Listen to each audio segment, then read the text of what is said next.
वामन वैष्णव की वार्ता में एक संवाद आता है जमुना दास जी का। जमुना दास जी ठाकुर जी का परम भगत, श्री जी बाबा के परम भगत जा रहे थे और जमुना दास जी जाते जाते उन्होंने एक कमल की फूल की टोकनी में बड़ा सुंदर एक कमल देख लिया और उन्होंने कहा ए फूल वाले, ये फूल हमको दे दो। कितने का है? फूल वाले ने कहा ये 5 आने का है, 5 रुपए का। अपन अपनी भाषा में लो, 5 रुपए का। 5 रुपए का? हाँ, ये फूल हमको दे दो, सरकार ले लो। इतने में जमुना दास जी फूल ले रहे थे। नगर का सेठ यवन राज निकल कर जा रहा था। यमन राज जब निकल कर जा रहे थे तो उन्होंने उस फूल को देखा, कितना सुंदर फूल है। जमुना दास जी फूल ले रहे हैं ठाकुर जी के चरणों में चढ़ाने के लिए। जमुना दास जी फूल ले रहे हैं श्री जी बाबा के चरणों का श्रृंगार करने के लिए। यमन राज ने फूल देखा और फूल लेने का विचार करा, कितना सुंदर फूल है। मैं जा रहा हूं वेश्या के घर, अगर वेश्या के जूड़े में ये फूल लगेगा तो वेश्या खुश हो जाएगी। यमन राज ने फूल वाले को रोका, तुम्हारे हाथ में जो फूल है तुम जे जमुना दास को दे रहे हो, ये फूल कितने का है?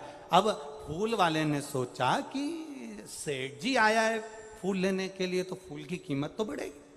आप प्रैक्टिकल करके देखना, पैदल सब्जी लेने जाना भिंडी 10 रुपए किलो मिल जाएगी, साइकिल से जाना 11 रुपए किलो, मोटरसाइकिल से जाना 15 रुपए किलो, 4 व्हीलर से सब्जी वाले के सामने नीचे उतरना बढ़िया डेंटिंग मेंटिंग करके और फिर सब्जी वाले से पूछना भिंडी क्या रुपए किलो है, तो 20 रुपए किलो हो जाएगी। बोलो सही है कि गलत है? ये तुम्हारी गाड़ी की कीमत बढ़ी है, ये तुम्हारी गाड़ी की कीमत बढ़ी है। अब वो जो फूल था, फूल वाले ने कह दिया ये फूल 10 रुपए का है। 10 रुपए का? हाँ। यमन राज ने कहा लाओ ये फूल हमें दो। जमुना दास जी ने हाथ जोड़कर कहा देखो फूल वाले भैया, माली दादा, ये फूल तो मैंने हृदय से ठाकुर जी को दे दिया है, अब ये फूल आप मुझे दे दो। इतने में फूल वाले से यमन राज कहते हैं कुछ भी हो जाए ये फूल मुझे दे दो। जमुना दास जी ने कहा फूल की कीमत 10 रुपए, मैं देने को तैयार हूं, फूल ठाकुर जी के चरणों में जाए। यमन राज ने कहा फूल की कीमत 20 रुपए देता हूं, इस फूल को मैं वेश्या के जूड़े में जड़ूंगा।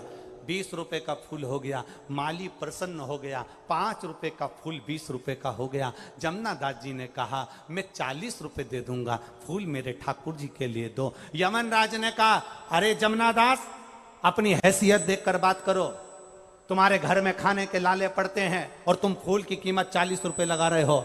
जमुना दास जी ने कहा सरकार ये कीमत फूल की नहीं है, ये कीमत मेरे श्री जी बाबा के चरणों की है, ये कीमत कोई सहज नहीं है हमारा।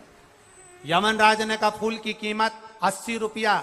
जमुना दास जी ने फूल की कीमत लगा दी 100 रुपया। यमन राज ने फूल की कीमत लगा दी 200 रुपया। जमुना दास जी ने फूल की कीमत लगा दी 400 रुपया। लगाते लगाते फूल की कीमत पहुंच गई, जमुना दास ने लगा दी 50,000 रुपए। यमन राज ने मन में विचार करा यदि 1 लाख रुपए का एक फूल खरीद कर एक वेश्या को दूंगा तो 1 लाख में 10 वेश्या मेरे घर पर आ जाएगी, क्यों फालतू का पैसा बर्बाद करूं। 50,000 रुपए फूल के लगाए। जमुना दास जी के पास धन नहीं था, बहन के घर गए, जीजी मेरे पास में धन नहीं, फूल मेरे ठाकुर के चरणों को देना है, कुछ कृपा कर दे। तब बहन ने कहा भैया ये पूरी जायदाद तेरी है, मैं अब भी खड़े दम बेच देती हूँ। पूरी जायदाद बेचकर 50,000 रुपए जमुना दास जी को दिए। जमुना दास जी ने वो फूल खरीदा, ठाकुर जी के चरणों में ले जाकर रखा। जैसे ही श्री जी बाबा के चरणों में ले जाकर रखा, ठाकुर जी का मुकुट जमीन पर गिर गया। जमीन पर जैसे ही मुकुट जमीन पर गिरा, जमुना दास जी की आंखों में जल भर गए और जमुना दास जी रोते हुए ठाकुर जी से पूछने लगे श्री जी बाबा, ओ ठाकुर, क्या मेरा फूल पसंद नहीं आया? ठाकुर जी कहते हैं जमुना दास, इस फूल के आगे ये हीरे का मुकुट हल्का लग रहा था, इसलिए फेंक दिया है, इसलिए फेंक दिया।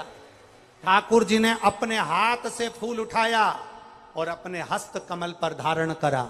आज भी नाथद्वारा के श्री जी बाबा का जब दर्शन करोगे पूरे शरीर पर तुम्हें कोई फूल नजर आए ना आए, ठाकुर जी का जो हस्त कमल ऊपर रहता है, आज भी जमुना दास का फूल उस हाथ पर रखा जाता है, जमुना दास जी के भाव से रखा जाता है। आज भी श्री जी बाबा के हस्त कमल पर एक फूल रखा जाता है, जो जमुना दास जी ने दिया था, वो फूल उस भाव से रखा जाता है। एक